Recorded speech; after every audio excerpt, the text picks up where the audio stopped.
Good morning, children. So today we are going to do the questions and answers of the lesson The Selfish Giant, because we have completed the summary, the story explanation and all that. So today we are going to do the questions and answers. Which lesson? I am sure you have gone through it thoroughly. It is a very beautiful story of the selfish giant. It teaches us so many good lessons of life. So let's begin. Here's the first question for you. Why is the giant called selfish? The answer. The giant is called selfish because he doesn't let anyone play in his garden.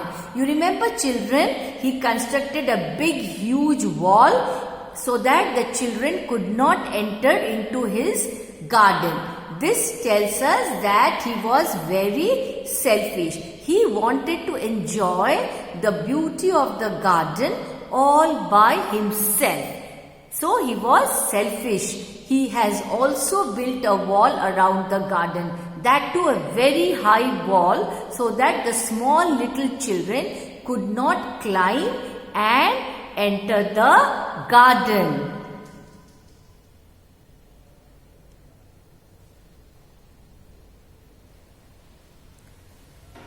Okay, children, now let's move on to the next question. On one occasion, the children said, "How happy we are here." Later they said, "How happy we were there." That is what the children said. What are they referring to in both the cases? Now let's have a look at the answer. In both the cases, the children are referring to the giant's garden. On the first occasion, they were enjoying themselves in the giant's garden. But on the second occasion, the garden was beyond their reach. Why was the garden beyond their reach? Because you remember, the wall, the giant had constructed a very high wall. So it was beyond their reach. And that is why the children were very, very sad. They could not play in the giant's garden. They were unhappy, very sad. Now let's move on to the third question, children. When spring came, the first question of third one. When spring came, it was still winter in the garden. What does winter stand for or indicate here?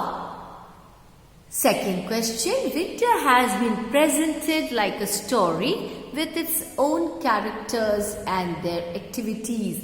That is, it is said that the winter has been personified. Describe the story in your own words. So now the answer for the first question. Spring brought along with it blossoms and little birds. However, in the garden it was still winter. It indicates that it was cold. No birds, no flowers were there in the garden.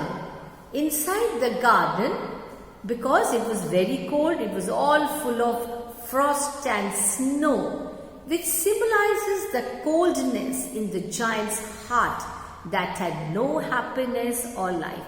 So the cold, the chillness in the garden, the coldness there symbolizes the coldness in the giant's heart. That means the giant's heart was as cold as the winter cold, which means that had no happiness. It was absolutely dull, absolutely lifeless. That means no enjoyment, no happiness at all. Now let's move on to the next question. Was the giant happy or sad over the state of the garden? The giant was confused as he could not understand why the spring was so late. Look at the picture. He's wondering. Who? The giant is wondering. Why there is no spring in my garden? Outside it is spring. He was feeling sad because of the perpetual winter in his garden. It is as if the winter was permanently there in his garden. See how sad he's feeling. Look at the picture. You can make out that the giant is very, very sad, unhappy. He was craving for a change in the weather. Now he wants that it should be spring in his garden. Definitely not winter. Winter is so cold and there's no greenery, no leaves, no flowers, no fruits. That makes him very, very unhappy. Now, the next question, children. What effect did the linnet song have over hail and the north wind? The answer, linnet is a bird. Let me tell you, linnet is a bird. It sings beautifully. The beautiful linnet's song stopped the hail and the north wind. So what happened when the linnet started singing? What happened? It stopped the hail and the north wind. Let's have a look at the next question now. The giant saw a most wonderful sight. What did he see? The next question. What did he realize on seeing it? Let's have a look at the answer. The giant saw that through a hole in the wall, the children had crept into his garden. They were sitting on the branches of the trees, and with them came the spring. Now the winter goes away from his garden. It is spring in his garden now. The trees blossomed, the flowers laughed. Why are the flowers laughing? Because the flowers are so happy and the birds started to sing. So it was a beautiful sight to see. The answer for the next one. He realized that the spring did not come to his garden because he had been very selfishly keeping the children away from his garden by building a wall around it. He was really sorry for what he had done and decided to knock down the wall and make his garden the children's playground forever. So now all are happy. The giant is happy, the children are happy. The winter has gone away from his garden, spring has come. The trees are all blossoming, full of flowers, fruits, green leaves. So now the giant is extremely happy. Why was it still winter in one corner of the garden? The answer, it was still winter in one corner of the garden because the branches of the tree were bare, no leaves.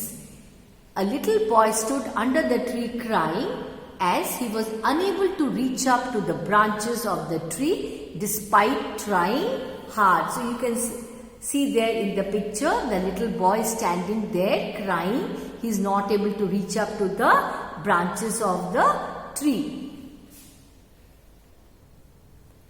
Now the next question, children. Describe the first meeting of the little boy and the giant. As the giant saw the little boy standing under the tree in the corner, trying to reach up to its branches, his heart melted and he went out into the garden. He lifted the little child up in his hands and put him on the tree. The little boy was so happy that he kissed the giant. This gesture touched the giant's heart. Describe their second meeting after a long interval. The second time when they met, the giant had grown old. It was a winter morning when he saw the little boy standing underneath the tree covered with lovely white blossoms at the corner. He was overjoyed to meet the boy. However, when he saw wounds on the boy's hands and feet, he became restless out of anger. The little boy calmed him by telling him that those were the wounds of love. It made the giant kneel before the little boy as strange awe fell on him. Afterwards, what will happen to the giant? The giant will die. The giant lay dead, all covered with white blossoms. What does this sentence indicate about the once selfish giant? The giant has become a kind-hearted soul who is loved by little children. Remember, afterwards he knocked down that wall and all that. He let the children play in his garden. His change of heart has made him a suitable soul to be taken to the God's garden, that is paradise. In the sentence, the white blossoms indicate the purity of the giant's heart that nature and God have accepted. So the white blossoms, it indicates what? The purity of the giant's heart, that he was very good at heart. Though initially he was quite selfish. Okay children, that's all for this session. Please go through the questions and answers. Write down all the questions and answers in your notebook. Go through all the answers. That is your assignment. Okay? That's all. Bye.